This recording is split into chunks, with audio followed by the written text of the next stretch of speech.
नमस्कार मित्रांनो, लग्नानंतर होईलच प्रेम मालिकेच्या आजच्या जबरदस्त भागामध्ये आपल्याला असं पाहायला मिळतंय की आता इकडे आर्या ही पावसात भिजलेली असते आणि जेव्हा ती पावसात भिजते त्यावेळेला मात्र इकडे आता जीवा आणि नंदिनी हे दोघेही जण काळजी घ्यायला गेलेले असतात.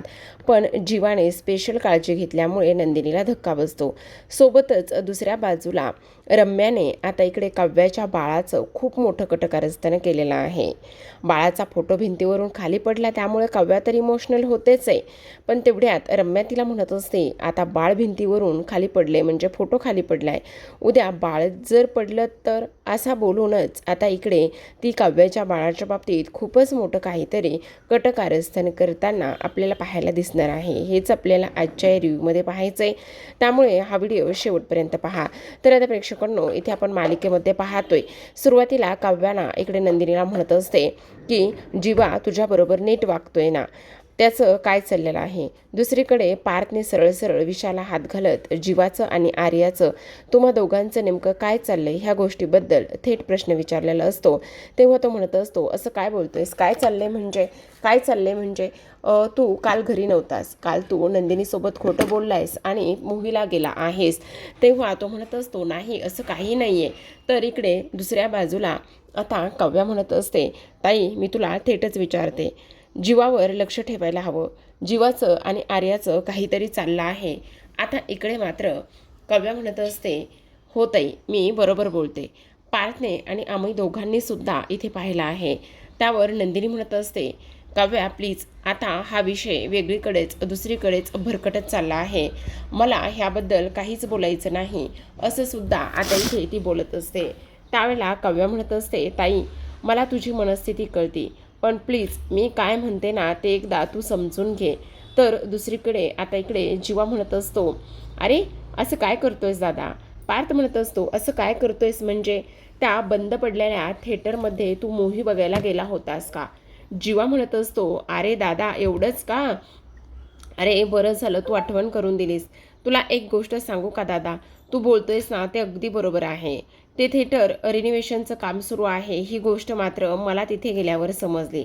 त्याच्या अगोदर मला माहिती नव्हतं की इथे आता जे काही थिएटर आहे ते बंद आहे आणि त्याचं रिनोव्हेशनचं काम सुरू आहे. पण त्याचं काय ना, खूप सारे मित्र खूप दिवसांनी भेटले आणि एवढे सगळे मित्र खूप दिवसांनी भेटले असल्या कारणाने ना आम्हाला इथे राहवलंच नाही. मग आम्ही मस्त एन्जॉय करतच इथे थोडंसं बाहेर गेलो आणि त्यानंतर मस्त एन्जॉय केलं. मी खरं तर नकोच म्हणत होतो, पण म्हटलं चला थोडंसं बॅडमिंटन खेळूया, हे करूया ते करूया. मग आता पार्थ म्हणत असतो, पण मग नंदिनीला ह्या सगळ्या गोष्टी तू खोट्या का सांगितल्यास. तेव्हा तो म्हणत असतो, नाही अरे खोटे असं काही नाही आहे, पण जेव्हा हे समजलं ना तेव्हा मी तिला खरं सांगणारच आहे. त्यावर पार्थ जीवाला म्हणत असतो, हे बघ जीवा, तुला एक गोष्ट सांगू का, तुझ्या 10वीमध्ये पहिल्या आलेल्या रिझल्टपासून तर इकडे तू पावसात भिजल्यानंतर, तुला सर्दी खोकला झाल्यानंतर, शाळा कॉलेजमध्ये केलेले उद्योग, हे सगळं काही एकंदरीत तुला मला माहिती आहे. तुझा पहिला क्रश, त्याचबरोबर बऱ्याच काही गोष्टी मला माहिती आहेत. पण एक गोष्ट मात्र तू ध्यानात ठेव, हे बघ काही जरी झालं ना तरीसुद्धा मी फक्त एकच गोष्ट इथे शोधू शकलो नाही आणि ती म्हणजेच की ते 16 डिसेंबरचं गुपित. बस एवढंच एक मी शोधू शकलो नाही. नाहीतर इथे मला बऱ्याच गोष्टी तुझ्या बाबतीत माहिती आहेत, हे सुद्धा ध्यानात ठेवायचं. मी तुझा मोठा भाऊ आहे, त्यामुळे मोठ्या भावापासून कोणतंही आणि काहीही लपवायचं नाही, हे मात्र तू ध्यानात ठेव. अरे दादा हे बघ, मी काहीही लपवत नाही आहे, तुला असं का वाटतंय. हे बघ असं काहीही नाही आहे, प्लीज तू ह्या सगळ्या गोष्टींचा एवढा विचार करू नकोस. तर इकडे आता नंदिनी म्हणत असते, बाद झालं काव्या, खूप झालं, खूप बोलतेस तू आता. तेव्हा ती म्हणत असते, ताई तुला एक गोष्ट सांगू का, कधी काळी माझ्या बहिणीला माझ्याचमुळे खूप जास्त त्रास सहन करावा लागला आहे. आणि एक गोष्ट मात्र नीट लक्षात ठेव, इथून पुढे काही जरी झालं ना तरी कोणत्याही बहिणीमुळे माझ्या ताईला पुन्हा त्या दुसऱ्या बहिणीमुळे त्रास झालेला मी सहन करणार नाही. तू आत्ता जरी काही नाही म्हटलीस तरीसुद्धा एक गोष्ट मात्र ध्यानात ठेव, आम्हा दोघांचं सुद्धा म्हणजे माझं आणि त्याचबरोबर पार्थचं सुद्धा इथे जीवाकडे बारीक लक्ष असणार आहे. आणि एक वेळा ती चूक झाली, पण ती चूक झाल्यामुळे आता काही जरी झालं ना तरी पुन्हा पुन्हा ती चूक आम्ही होऊ देणार नाहीत. असं स्पष्टपणे आता इकडे ती बोलत असते. आता हे सगळं काही बोलल्यानंतर मात्र काव्या तिथून निघून जाते.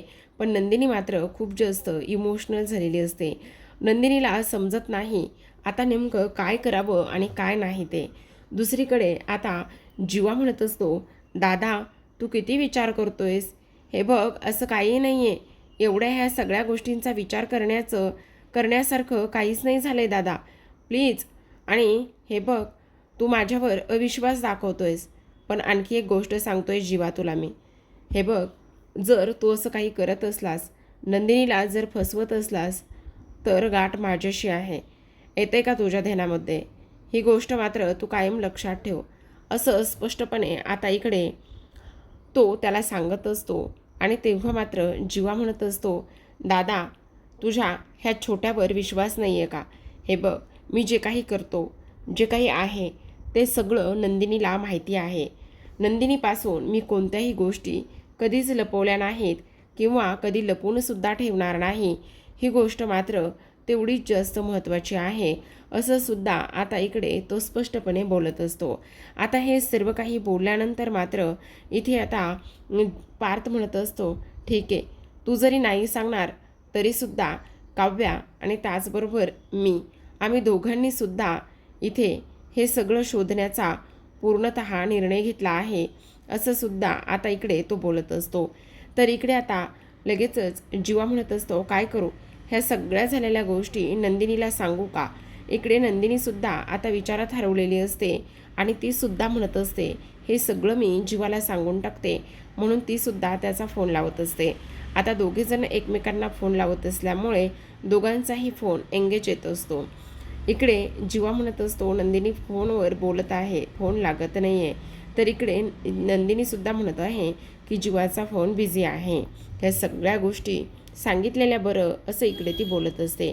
तेव्हा संध्याकाळची वेळ असते. नंदिनी आता इकडे तिच्या खोलीत असते, तर मानिनी किचनमध्ये असते आणि विक्रमशी फोनवर बोलत असते. विक्रमने ऑर्डर दिलेली असते की मस्त गरमागरम भजी बनव म्हणून. तेव्हा मानिनी म्हणत असते, हो चालेल ना, भजी बनवती, पण ऑफिसमध्ये बसल्या बसल्या ऑर्डर काय देत सुटलात? घरी या ना, घरी आल्यावर मी भजी बनवते. तेव्हा ते म्हणत असतात, एकदाच पालक बटाटा आणि कांदा भजी बनव. मग आता मानिनी म्हणत असते, हो तुमचं हे बरं आहे, मी ना एकदाच सगळी भजी बनवते आणि आपण एक काम करूया, भजीची ना गाडाच टाकूया, एक गाडी टाकूया, म्हणजे कसं तुम्हाला टेन्शनच नाही आहे. हॅलो हॅलो ऐकायला येते का तुम्हाला? तेव्हा फोन कट होतो. नंदिनी आलेली असते. नंदिनी म्हणते, काय झालं आई? सगळं काही ठीक आहे ना? एवढी चिडचिड का बरं करताय बाबावर तुम्ही? तेव्हा मानिनी म्हणत असते, चिडचिड करू नको तर काय करू सांग ना, मला तर कळतच नाही आहे. अगं कोणत्याही बायकोला असंच वाटणार ना की तिचा नवरा अशा भर पावसामध्ये घरी यावा, त्यानंतर दोघांनीसुद्धा एकत्र मस्त भजीचा आनंद घ्यावा म्हणून सांग. तुलासुद्धा अगदी तसंच वाटतं ना की ह्यावेळी जीवा तुझ्याबरोबर असावा म्हणून. पण बघ ना, बघ आलाच फोन आणि तिथे ऑफिसमध्ये बसून ऑर्डर देतात. म्हणून मानिनी पुन्हा फोनवर बोलायला निघून जाते. आता नंदिनीला थोडंसं वाईट वाटत असतं. तिने घेतलेला निर्णय चुकीचा तर नाही ना? ह्या सगळ्या गोष्टीचा इकडे तिला पश्चाताप होऊ लागलेला असतो. तिला आता इकडे ते बोलणं आठवत असतं काव्याचं. काव्याने स्पष्टपणे सांगितलं की इथे जीवाचं आणि सोबतच आर्याचं, ह्या दोघांचं सुद्धा नक्की काहीतरी सुरू आहे. पण काय सुरू आहे हे मात्र मी शोधल्याशिवाय शांत बसणार नाही. आणि त्याचबरोबर इकडे पार्थला आणि मलासुद्धा संशय आहे, असं सुद्धा बोललेलं असतं. सोबतच एवढंच नाही तर इथे मात्र शारदाने सुद्धा असं सांगितलेलं असतं की नंदिनी खरं खरं सांग, जीवाचं आणि आर्याचं काय सुरू आहे. त्याचबरोबर इथे त्या आर्याने जीवाच्या हातावर घेतलेला किस तो सुद्धा नंदिनीला आता आठवू लागलेला असतो. आणि तो सुद्धा नंदिनीला आठवल्यानंतर आता मात्र इकडे ती विचार करत असते की हे सगळं काही काय आहे आणि खरंच मी चुकीचा विचार करते का बरोबर करते हे सुद्धा मला समजत नाही, असं सुद्धा आता इकडे नंदिनी बोलून जाते. दुसरीकडे प्रेक्षकांनो आपण पाहतो आता जीवा आलेला असतो. जीवा रोमॅन्टिक स्टाईलमध्ये आल्याबरोबर आता मात्र इकडे तो नंदिनीचं तोंड दाबत असतो आणि नंदिनी म्हणत असते, काय चाललंय तुमचं? असं बोलल्याबरोबर आता लगेचच जो जीवा आहे तो मात्र नंदिनीसाठी गरमागरम भजी घेऊन आलेला असतो आणि तो म्हणत असतो, हे गरमागरम माझ्या नंदू डार्लिंगसाठी भजी आहेत. असं म्हटल्याबरोबर आता मात्र इकडे नंदिनी म्हणत असते, खरं तर तुम्ही माझ्यासाठी ही फक्त भजी नाही आणली, तर तुम्ही माझ्यासाठी हा कोहिनूर हिरा आणलेला आहे, असं सुद्धा आता इकडे ती बोलत असते.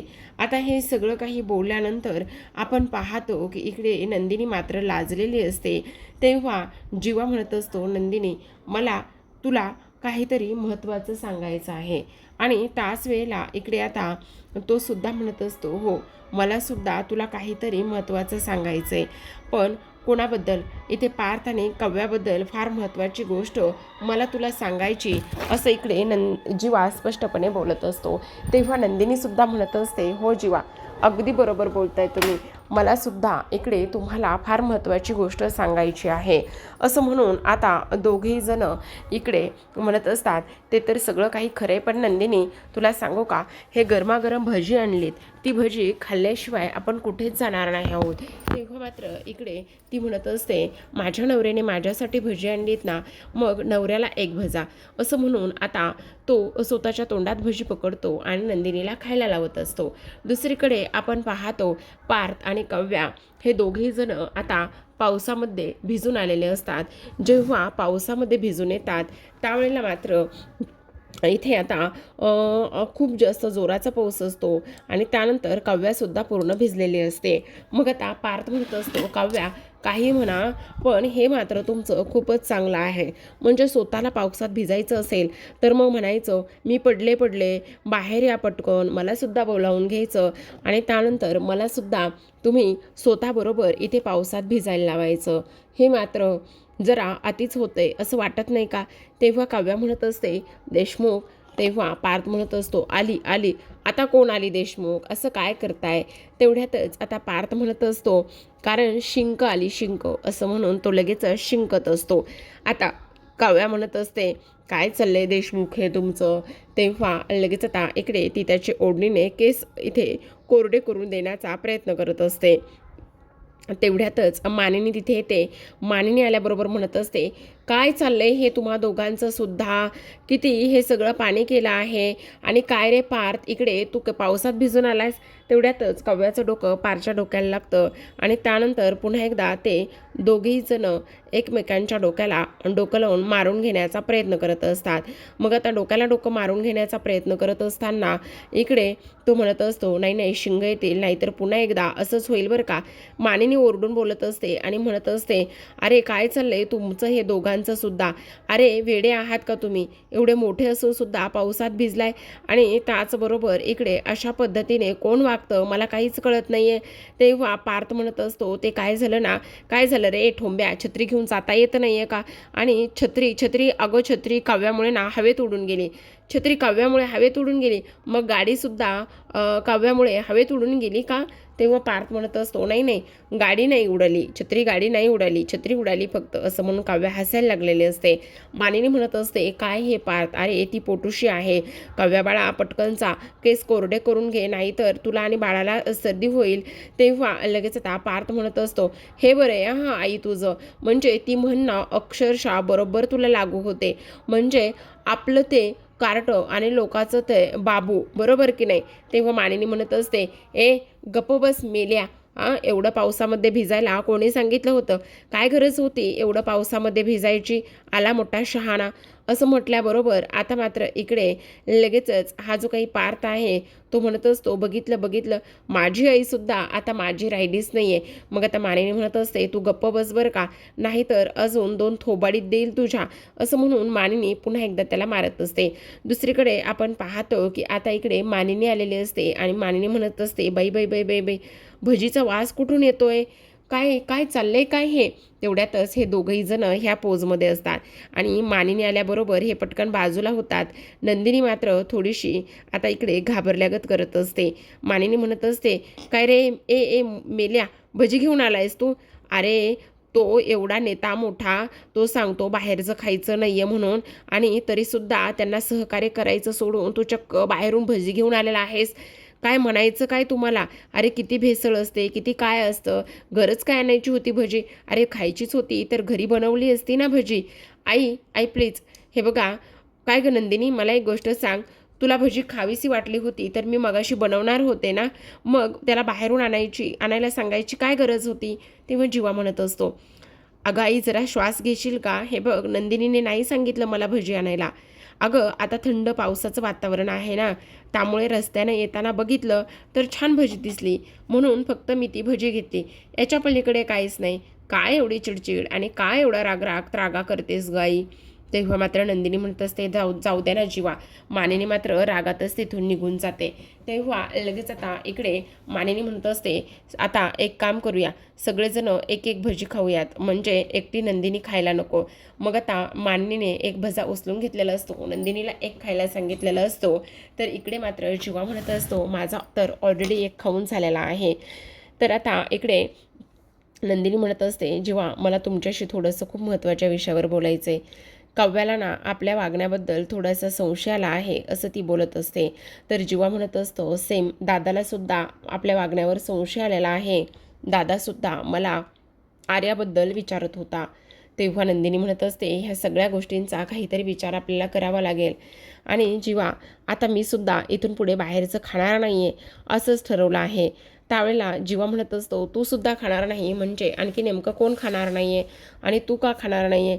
तेव्हा नंदिनी म्हणत असते, जीवा त्याचं काय आहे ना, तुम्हाला सांगू का, आज सकाळी मी आर्यासाठी टिफिन घेऊन गेले होते आणि आर्याने काय केलं होतं माहिती का, बाहेरून ऑर्डर करून खाल्लं होतं आणि म्हणूनच मी तिच्यावर ओरडले.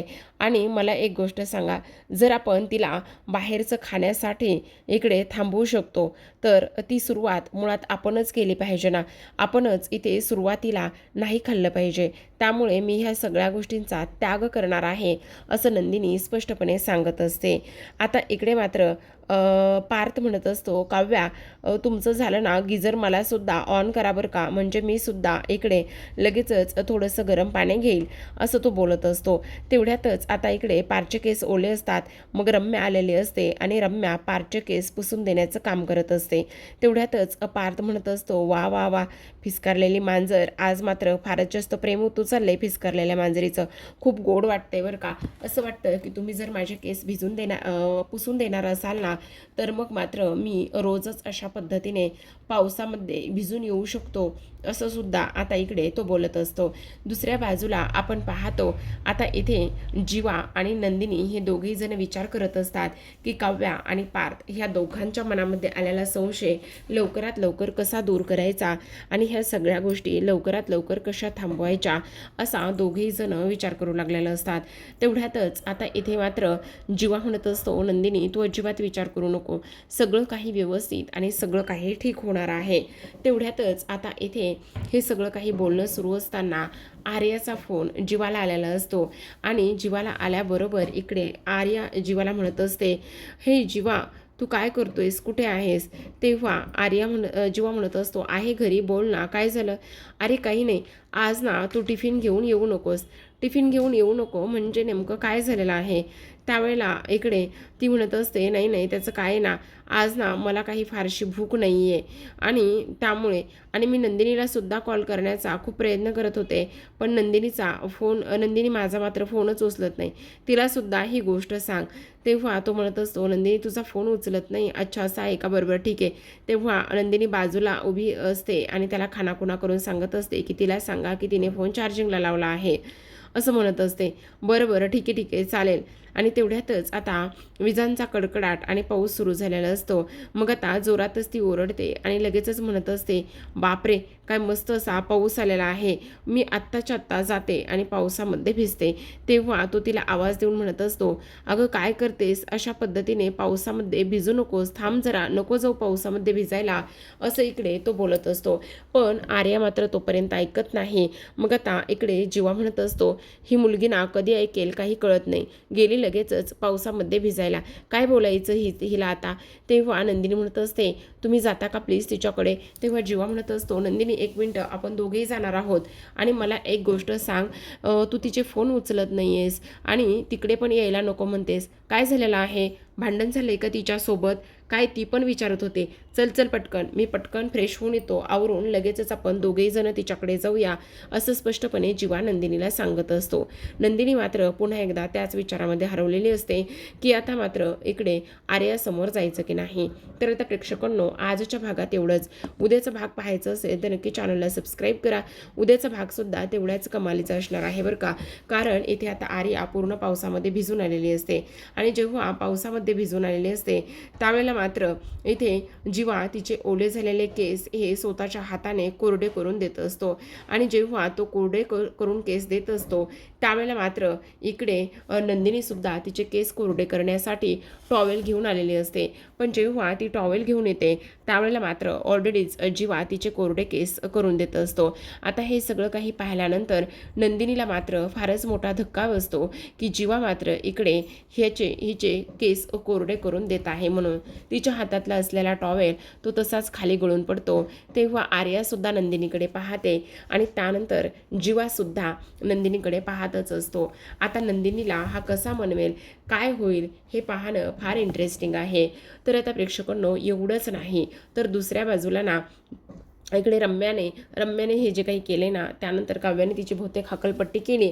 पण हकलपट्टी केल्यानंतर ना आता इकडे काव्यासुद्धा फ्रेश होऊन आलेले असते आणि तेवढ्यातच तिथे तो भिंतीवर लावलेला जो फोटो आहे ना, तो फोटो मात्र इथे खाली पडलेला असतो, जो की IAS असा आणि एक बाळाचा फोटो असतो. आता तो फोटो खाली पडल्याबरोबर आपण पाहतो की इकडे लगेचच काव्या म्हणत असते, बेबोचा फोटो नेमका खाली कसा काय पडला तेच मला काही कळत नाही, असं सुद्धा आता इकडे ती बोलत असते.